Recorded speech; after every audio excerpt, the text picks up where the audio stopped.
Salut à tous, bienvenue dans Dixon Discute. Moi c'est Dixon, je suis comédien et auteur.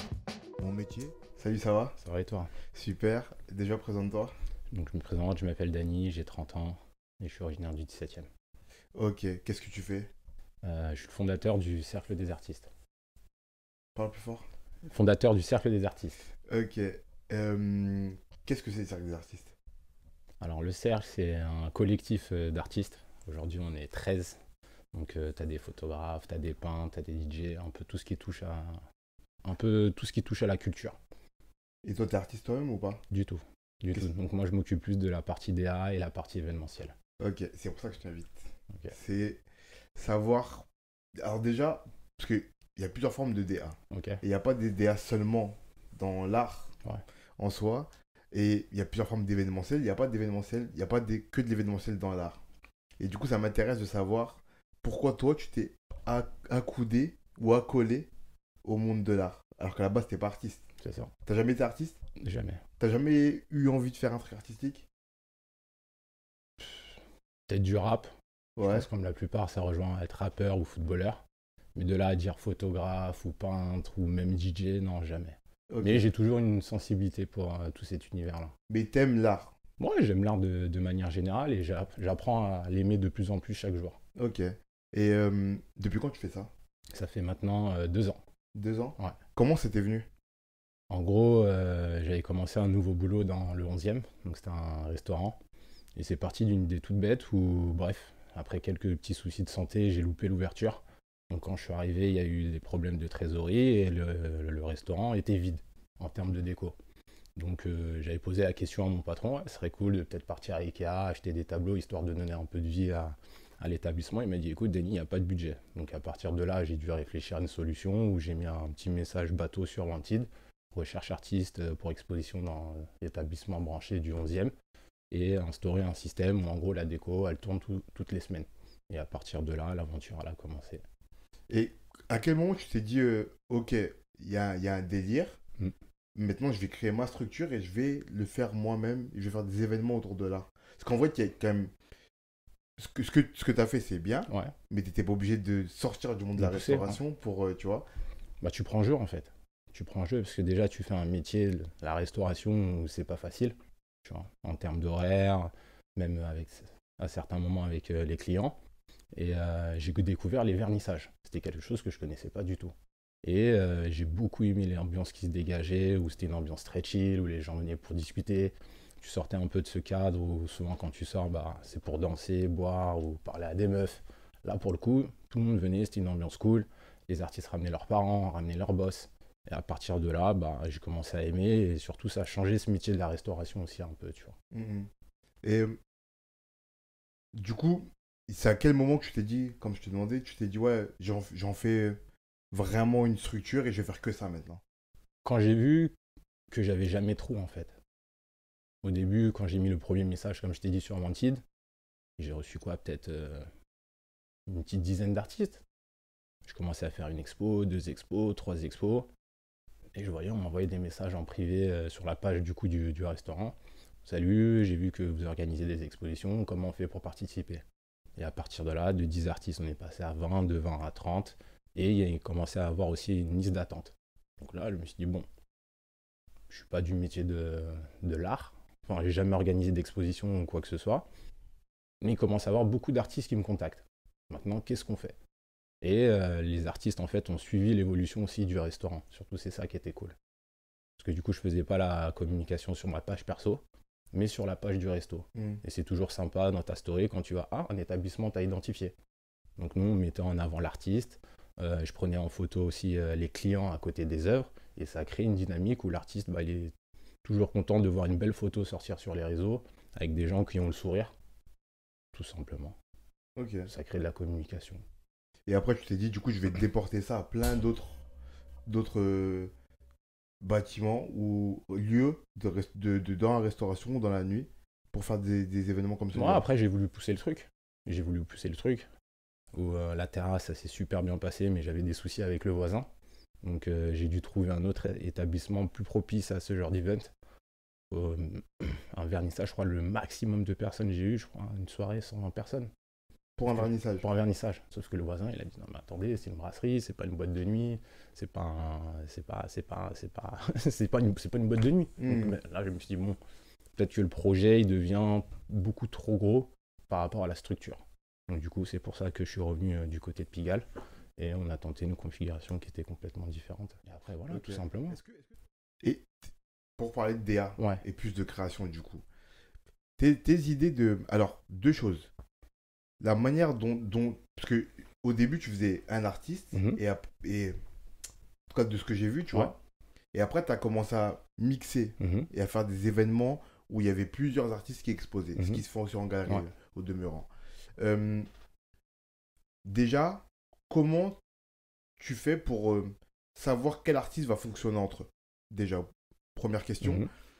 Et la deuxième, c'est comment toi, dans ta vision de l'événement, tu arrives à créer ce mix dans l'ambiance entre art et fête, tu vois? Bah, déjà, pour matcher deux artistes, il n'y a pas de truc où je te dis, tiens, c'est ça qu'il faut suivre, c'est ça qu'il faut faire. Franchement, ça se fait au feeling, la chance aussi. Et après, des fois, tu sens les personnes, tu vois. Ok, t'écoutes quel style de musique? Ce serait con de dire, bah, un mec qui écoute du hip-hop, il peut pas traîner avec un mec qui écoute du modern jazz. C'est complètement con. Mais tu vois, tu mets un mec qui écoute du Leto avec un autre qui écoute du Leto, déjà, il y a un premier lien. Donc après, je regarde aussi la page Instagram. Parce que moi, quand je regarde la page Instagram, je commence jamais du début, toujours à la fin. Je suis un peu psychopathe là-dessus, tu vois. Moi, j'aime bien commencer à 2016. C'est des photos bien enfouies, j'aime bien commencer là. Et après, voir l'évolution aussi, tu vois. Et mine de rien, Instagram, en fait, c'est un peu comme ta carte de visite. Autant tu as des gens, ils sont carrés dessus, voilà, tu veux fouiner, tu trouves rien. Mais t'en as, ils effacent pas. Il y a les photos marquées aussi, tu vois. Donc ça, c'est un peu la phase cachée avant de présenter deux artistes. Mais comme je t'ai dit aussi, je prends le temps aussi d'appeler, ça c'est très important. Souvent aujourd'hui, tout est texto, WhatsApp ou message Instagram.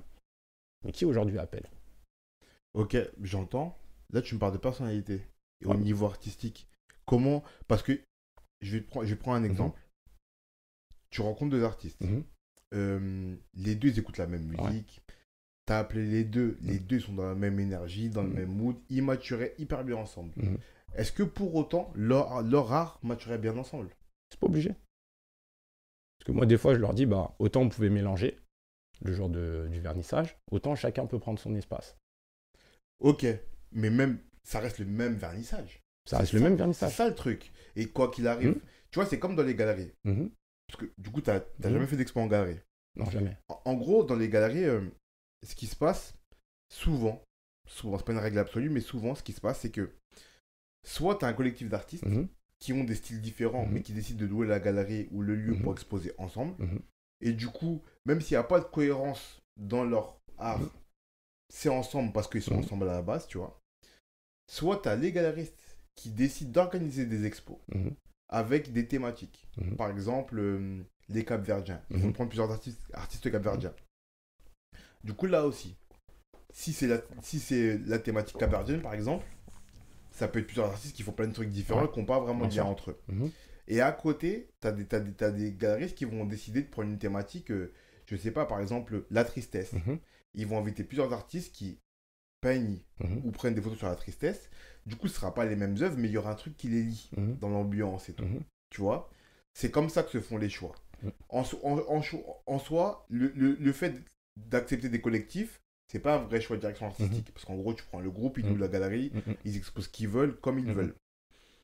Mais tu vois, par exemple, moi, pour avoir monté des expos, c'est-à-dire installer des tableaux et tout, on pense à la scénographie, on pense à la cohérence entre les artistes. Même si ils n'ont pas l'air d'aller ensemble, on trouve le meilleur chemin pour que quand tu passes d'une œuvre à l'autre, et en sautant d'un artiste à un autre, tu dises, ah, il y a un truc quand même qui les lie. Même si à l'origine, de façon fouillée comme ça, tu vois pas, tu vois. C'est ça que je me demande comment tu fais. Tu vois ce que je veux dire? Comment tu trouves le lien entre les artistes et si ça se fait en amont, en fait. Parce que forcément, ça se fait en amont vu que tu les contacts, que tu les vois sur Insta. Du coup, est-ce que à l'origine, par exemple, tu m'as rencontré moi, tu avais un autre artiste un mois après, tu dis, ah, putain, j'ai pensé à Dixon parce que ça a l'air de se ressembler. Ou ça se fait vraiment sur le feeling, comme tu m'as dit que tu as entre les gens, parce que tu les appelles et tout, tu vois. Mais est-ce que du coup, si tu penses à deux mecs qui ont des personnalités qui pourraient, deux mecs ou deux meufs qui ont des personnalités qui pourraient aller ensemble, mais qui ont des œuvres qui pourraient pas aller ensemble, tu les mets quand même ensemble, tu les mets côte à côte dans l'expo. Enfin, tu vois, Ouais, comment je le mets. tu trouves ces Je le mets. idées-là, tu vois? Parce que déjà, le truc qu'il faut pas oublier, c'est que c'est pas une galerie. Et moi, je le dis aux gens, c'est pas une galerie. Ok. Donc, tu as toujours le choix. C'est oui ou c'est non. Donc, je l'ai dit, c'est soit tu attends que le téléphone il sonne, on t'appelle en galerie, soit tu dis, bah, tu sais quoi, c'est un bar. J'ai fouiné sur leur page Insta, ça a l'air cool. J'ai eu des bons retours. Donc, c'est quoi, on va tenter l'expérience. Donc, après, derrière, faut savoir qu'un artiste, aujourd'hui, il a faim. Mais quand t'as faim, c'est pas tu restes chez toi, t'attends. Tu tentes des choses. Et c'est ça aussi l'art, tu vois. Parce qu'aujourd'hui, tu peux poser la question à plein d'artistes. Ok, t'exposes à Châtelet, c'est cool. Mais tu l'envoies à Fontainebleau, est-ce qu'il va y aller? C'est ça la question aussi, tu vois. Donc au final, moi, je trouve que des audacieux, tu vois. Mais tu sais quoi, vas-y, on va le faire. On va bien le faire. Et là aussi, c'est très important. C'est quand t'exposes en galerie, c'est la galerie qui fait ta com. Toi, t'arrives les mains dans le dos. Tandis que Ça dépend. Ça dépend si c'est la galerie grossièrement qui dit, t'exposait ou si c'est toi qui loue. grossièrement dit, quand c'est la galerie qui t'appelle. Parce que le but, c'est que c'est la galerie qui t'appelle. C'est quand c'est la galerie qui t'appelle, c'est elle qui fait Voilà. ta com, grosso modo. Mais quand tu es dans un bar, le premier porte-parole de l'event, moi, naturellement, toi et l'autre artiste. Donc si tu appelles ton pote, tu dis bon, j'expose dans un bar, j'ai la flemme, mais bon, faut le faire quand même, tu connais. Déjà, c'est pas bon. Mais si tu l'appelles, tu dis écoute, frérot, j'ai besoin de toi, vendredi, il y a mon vernissage, c'est dans un bar, le truc il est cool, il y a une bonne ambiance. Bah lui, il a retenu l'info, il va faire tourner le message, ainsi de suite. C'est toi qui donnes la dynamique au truc. Si tu crois pas, expose pas. Parce que j'ai des artistes qui y croyaient pas, ils ont dit oui, ils ont bloqué une date, mais au final, ça s'est mal passé. Mais si tu commences et tu sais que ça peut t'apporter quelque chose, parce que toi aussi, certes, ça reste un bar, mais tu as ramené du monde et tu ressors avec du visuel. D'accord. Et ça aussi, c'est important. Tu ressors avec des belles photos, une belle petite vidéo, tu mets ça sur ton Insta, tout le monde est content, tout le monde like, tout le monde follow. Putain, j'étais pas là aujourd'hui, mais la prochaine fois, je serai là. Parce qu'il y a ça aussi, il y a cette partie de l'ombre où l'artiste aussi, il est tout seul dans ses œuvres, et c'est un peu comme le footballeur, tu vois. Le mec, tu vas lui parler de transfert, il va dire, écoutez, moi je suis concentré sur le terrain, parlez à mes agents, parlez aux mecs qui m'entourent. Parce qu'il reste focus là-dessus. Donc quand tu exposes avec moi aussi, je te soulage aussi sur la partie com, parce que je te ramène du monde aussi. Et il y a des ventes. Parce que c'est ça aussi qui est intéressant, c'est qu'il y a des ventes. Malgré le fait que ça soit un bar, il y a des ventes quand même, tu vois. Je ne vais pas dire tout le monde vend des trucs à 2000, 3000 euros, mais quand tu fais ta petite expo, tu ressors avec tes 600, 700 euros. T'es content. Ah, c'est un bar, hein. Elle est belle, hein. Tu vois. D'accord. Ça, c'est pour répondre à la première question. Mais du coup, pour la deuxième, dans ta manière, toi, de monter l'expo, comment tu fais pour trouver la manière, vu que tu es le DA, c'est ton travail, c'est pour ça que je pose la question, tu vois. C'est vraiment ton travail à toi de savoir comment. Parce que tu m'as dit, soit tu mélanges les artistes, clairement, du coup, une œuvre, soit tu fais des espaces. Comment tu sais qu'il faut faire des espaces? Comment tu agences ces espaces-là? Comment tu agences les œuvres que tu mélanges? Comment tu choisis les œuvres que tu mélanges? C'est des points fixes. Déjà, c'était des points fixes. À Pigalle, en gros, mon boss, il voulait mettre un système de Simez modulable. Non, on va faire quoi? Il y avait déjà des tableaux, on va les retirer. Maintenant, chaque artiste, quand il vient, c'est à lui aussi de trouver son truc dans la déco de l'établissement. Parce qu'on ne va pas démolir l'établissement, on ne va pas changer les meubles de place tout le temps. C'est à toi aussi de regarder et te dire, ok, le lieu, il m'inspire quelque chose, tu vois. Donc tu sélectionnes aussi tes œuvres par rapport à l'établissement. Donc j'entends bien, si demain, je sais pas, tu as un Picasso, ça va faire bizarre dedans, quoique. Mais dans l'idée, c'est à toi aussi de t'adapter, tu vois. Tout simplement. Donc tu le sens ou tu le sens pas, c'est aussi simple que ça. Une fois que tu le sens, c'est facile. Ok. Toi, tu as un droit de regard après. Quand l'artiste choisit une œuvre, tu le fais venir avant dans le bar. Il regarde le bar, il dit ok, bon, comme là, je sais pas, il y a une couleur verte à côté de ce mur-là, je vais mettre telle œuvre qui ressemble. Est-ce que toi, derrière, tu as un droit de regard et lui dire ok. Il me pose la question naturellement. Il me pose. Il me dit ouais, Dani, t'en penses quoi? Parce que du coup, en gros, quand il accrochait le mardi, je lui dis toujours de venir, écoute, vers 17h, on ouvre à 17h30, mais au moins, je suis tranquille avec toi, il n'y a personne, on fait les choses bien, tu vois. Donc lui, il est dans son coin, moi, je fais ce que j'ai à faire, et il m'appelle toujours. Il peut avoir son pote, ou sa mère, ou je sais pas qui, il m'appelle toujours, tu vois. Donc c'est une marque de confiance. Bien sûr. Parce que je l'accompagne, mais lui aussi, il m'accompagne, tu vois. Bien sûr. Et l'idée aussi, c'est d'être honnête aussi avec les artistes. Après, là, tu rentres plus dans le vif du sujet, voilà, aujourd'hui, c'est là, mais je suis en train de réfléchir à des nouveaux projets, tu vois. Donc le mec, il dit, bon, c'est cool déjà qu'un mec comme ça s'intéresse à nous, parce que j'ai essayé de comparer ou de voir s'il y avait des personnes qui faisaient la même chose. Il n'y a personne en vrai dans les bars. Tu as des bars qui font des expos, mais ils poussent pas. Tu vois. Bon, c'est vrai que c'est intéressant de t'avoir et parler de ça avec toi, tu vois. Mais en fait, moi, ce que je me pose comme question aussi, tu vois, c'est.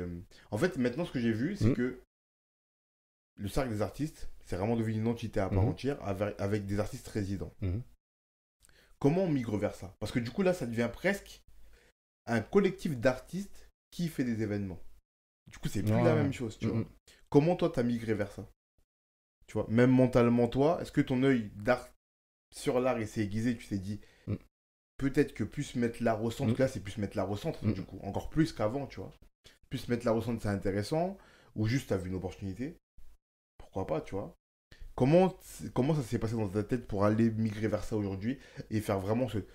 Maintenant, c'est vraiment le cercle des artistes. Ça apporte vraiment bien son nom, tu vois. Comment t'as migré vers ça? Bah déjà, tu construis un lien avec l'artiste. Autant, je vais donner un exemple, Marek, il a exposé avec moi au mois d'octobre, mais il a continué à venir en tant que client. Et tu sais, on n'a pas quand même passé une semaine ensemble, on discute par message, on s'appelle. Un mois avant l'expo, on s'était déjà vu. Donc, tu sais, il y a un rapport de confiance qui s'installe. Et là, c'est pas de l'art, tu vois. C'est une conversation de bonhomme à bonhomme. Ou ça peut être d'homme à femme, tu vois. Mais vraiment une conversation de humain à humaine, humain, quoi. tu vois. Ou avant de parler d'expo, il dit, bah, vas-y, bah, t'en es où, tu vois. Parle-moi un peu de toi. Le mec, qui te confie des trucs qu'il dit même pas à ses potes, tu vois. Parce qu'il dit, bon, le mec, je le connais pas spécialement. On est censé travailler ensemble sur un court moment. Mais autant bien faire la chose et lui donner les infos, tu vois. Et moi, derrière, je dis, bah, vas-y, bah, si je peux t'aider, frérot, je t'aide. Aussi simple que ça. Okay. Et après, bah, tu commences avec 1, 2, 3 et tu t'attaches. Parce que c'est cool d'avoir des potes artistes, tu vois. Moi, chez HV, ils me font des cadeaux, moi, je suis content. Tu vois, je suis content. Il y en a, ils aiment bien leur offre des paires de chaussures. Moi, tu m'offres un tableau, Bah, évidemment. je suis bien. Évidemment. Je suis bien. Mais c'est ta sensibilité artistique qui t'a poussé à faire ça? Ou c'est juste des liens d'humain, comme tu dis, et le fait que t'es dans l'événementiel à la base, je t'ai dit, bon, pourquoi pas les aider, tu vois? Ou c'est vraiment aussi un truc, un affect artistique en toi qui t'a guidé à faire ça? Il y a l'artistique et il y a l'humain. Autant j'ai besoin d'eux, autant ils ont besoin de moi. C'est donnant-donnant. Parce que le fait de les avoir à mes côtés, bah, ça me rajoute une plus-value. Le fait d'être à leur côté, ça rajoute une plus-value. C'est une bonne team, tu vois. Aujourd'hui, c'est dur de construire une équipe. C'est très dur. Tu vois, tu prends l'exemple, je sais pas, du Real Madrid à l'époque, les Galactiques. Ils avaient les meilleurs joueurs au monde. Mais c'est pas pour autant que sur le terrain, c'était la meilleure cohésion. Tu vois. Mais en fait, tu te poses la question. Ouais. Parce que j'aimerais savoir, tu as travaillé dans la restauration. Ouais. Tu fais de l'événementiel. T'es pas obligé de rester dans l'art. Tu vois ce que je veux dire? Pourquoi tu restes dans l'art? C'est ça que je me demande. Tu pourrais trouver les galactiques, les galactiques comme tu dis, dans la restauration en vrai. Tu vois ce que je veux dire? Tu aurais pu rester sur le modèle de base. Ça veut dire aller voir un bar ou un resto, lui dire écoute, je peux te mettre à disposition des artistes, mettre un message sur Insta ou sur n'importe quel réseau, trouver les artistes en direct, tu vois. C'est quoi qui guide le fait que tu te dis ok, je vais m'entourer, je vais me faire une équipe. Cette équipe-là, ça va être des artistes. Je vais créer un collectif d'artistes que je vais pousser dans les événements et on va sortir des bars et on va aller plus loin que ça. Tu vois ce que je veux dire? Pourquoi un mec de la resto, un mec qui se lance dans l'événementiel, il tire vers l'artistique autant? Tu vois ce que je veux dire? C'est ça que je me demande, moi. Pourquoi tu vas vers ça? Parce que comme je te dis, en plus, on sait que Paris, c'est un petit monde. Tu travailles à Paris pour ceux qui n'habitent pas à Paris. Paris, c'est un petit monde. Tu peux te faire plein de contacts. Tu as fait des événements qui ont marché. Tu aurais pu vite sortir de ça. En vrai, c'est vrai, tu vois, je ne dis pas de bêtises. Tu aurais pu vite aller voir des patrons de bar, leur dire écoutez, moi, j'ai organisé des événements. Ça a marché. Laissez-moi faire des fêtes. Eux qui sachent que c'est une fête artistique ou pas, ils s'en foutent tant que tu rapportes des clients. Tu vois? C'est pourquoi aujourd'hui, tu as migré complètement vers ce truc-là artistique, tu vois? C'est ça que je me demande. Bah déjà, un artiste, c'est triste, tu vois. Et moi, j'avais ma forme de tristesse dans la vie de tous les jours. T'en parles avec les potes et tout. Mais il n'y a pas ce truc où tu sens que vous êtes connecté, tu vois. Tandis que l'artiste, quand t'es là, tu fais ton tableau, tu retouches tes photos, t'es solo. Faut être psychopathe aussi pour être artiste, tu vois. T'es là, tu passes 3 heures comme ça devant ton écran jusqu'à 7 heures du mat. Et du coup, moi, quand j'organisais mes events, je me prépare toujours, tu vois. Je fais mon petit Google à l'agenda et j'imagine. J'en parle avec mon chef cuistot aussi, parce que du coup, lui aussi, c'est un artiste pour moi, tu vois. Ok, qu'est-ce qu'on peut proposer? Qu'est-ce qu'on peut pousser? J'en parle avec les DJ. J'en parle avec Sarah qui travaille avec moi. On essaie de construire vraiment tout cet univers. Et au final, une fois que tu es dedans, bah, le temps il passe vite. Tu te rends pas compte. Parce que là, on parle du corona, mais il y a eu les grèves aussi avant, tu vois. Il y a eu les gilets jaunes. Donc là, ça fait 2 ans le milieu de la restauration. Si tu le fais juste pour prendre ton argent, au bout de 30 ans, t'es rouillé. Donc moi, je me suis dit, bon, je fais un métier quand même qui qui est éprouvant, où t'es jamais là le soir, autant lui donner du sens, tu vois. Et ça avait déjà commencé avant le cercle, où dans ma manière de travailler, bref, j'avais une expérience qui s'était pas très bien passée avec un patron. Il me dit maintenant, l'idée de métro, boulot, dodo, ça me fait peur, tu vois. Donc autant j'ai fait nightclub, j'ai fait brasserie, mais j'ai fait épicerie aussi, tu vois. Une épicerie de base qui fermait à 22h, on poussait le truc jusqu'à 2-3h du matin, tu vois. C'est à chaque fois prendre possession du lieu, s'éclater, kiffer, mais toujours en travaillant, tu vois. Aujourd'hui, tu vois, t'as des mecs, je sais pas, ils ont 40 ans, ils gagnent bien leur vie, ils font un burn-out. J'en ai marre. Donc, je sais pas, on va dire, il était à 5000, il est prêt à repasser à 2005, 3000 euros, juste pour retrouver le kiff de se lever le matin, tu vois. Et le fait d'avoir les artistes à mes côtés, franchement, quand je me lève le matin, je suis content, tu vois.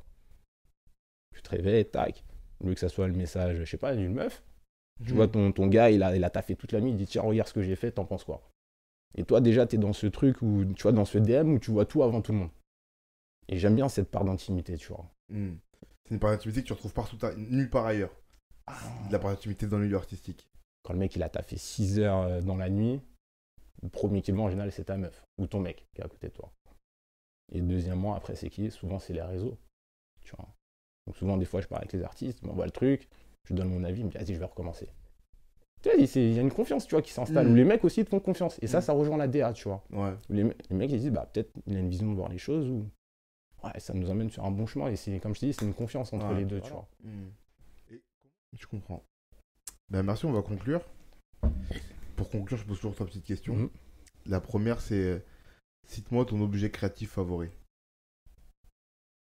Ouais, le téléphone, jamais en finale, le téléphone. Le téléphone? Ouais, tu fais beaucoup de choses sur le téléphone, je fais tout sur le tel. Aujourd'hui, je n'ai pas de tel, c'est compliqué. Ok, le téléphone. Deuxième, une œuvre inspirante pour toi. Une œuvre inspirante. Quelque chose de personnel ou que tout le monde peut connaître? Non, même si c'est perso. Perso c'est une fresque que Catel, une artiste du cercle, a faite à Nantes, au mois de novembre. Une grande fresque rouge. Elle est comment? Tu peux le décrire un peu? Le mur, il doit faire 3 mètres de haut. C'est vraiment, c'est fade de ouf. Et c'est un visage d'une nana avec les lèvres un peu... C'est très minimaliste, tu vois. Mais ça, c'est la puissance, en fait, qui se dégage, tu vois. Parce que le rouge, il est vraiment dominant. Et moi, j'aime bien le rouge. Ok. Et dernière question. Un conseil pour quelqu'un qui veut se mettre à créer? Fais-le, c'est tout. Pas de conseil, créer. Sur un malentendu, bah, c'est vrai, non. Sur un malentendu, aujourd'hui, on ne sait pas. Donc, il faut faire. Déjà, fais-le pour toi. Tu vois. Parce que le monde dehors, il est brutal. Hein. Donc déjà, toi, kiffe, tu vois, t'arrives déjà plus armé, tu vois. Mais si t'arrives, t'es timide et tu crois pas forcément en toi, les gens, ils sont pas là pour te faire de cadeaux, tu vois. Donc fais-le, crois en toi. Fais-le. On va retenir ça. Merci. Yes. On va mettre le lien vers ton Instagram, l'Instagram du cercle dans la description pour que les gens voient. Likez, abonnez-vous, partagez. Abonnez-vous au cercle et à Dany. Et à la prochaine. Yes, carrément, gars. Yes.